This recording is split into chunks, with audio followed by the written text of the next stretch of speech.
Gerbiamas ponas Malakauskas, VSD direktorius, jis yra nėra savarankiškas. Jisai geras žmogus visumoje principe.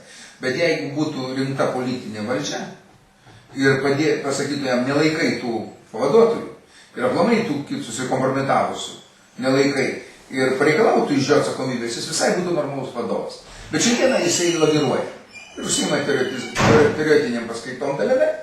Vot, žymiai geresnis už Pociukas veko, bet jisai, nu ką, o ką jis vargšas padarys? Januška sėdi prie Kirkilo dešiniojo ranką, praktiškai, jam dalinėja irgi nurodymus, jisai, žinoma, jų bijosi.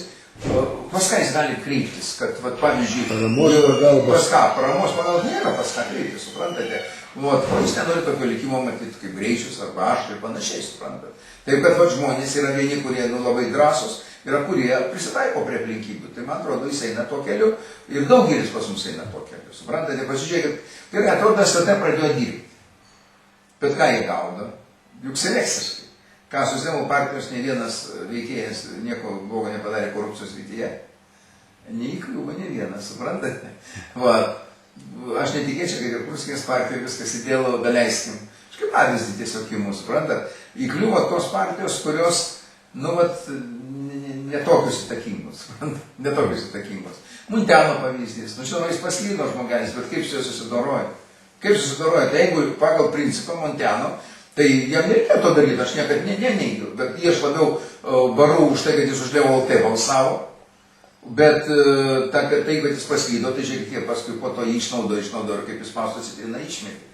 Suprantate? Tai palaukite, tai mes tada už tokius prasižengimus, ką padarė Muntianas, tai mes, aš žinau, kiek čia turim persodinti. 60 hektarų čia prisimins arenos pavogta. Rubikonui už nieką atiduoti ir niekas neatsako už tai. Masė dalykų, pastatų, masė kitų dalykų. Ir dabar tas pats vyksta. Yra vyriausybės nutarimas dėl valstybinio turto atnaujinimo.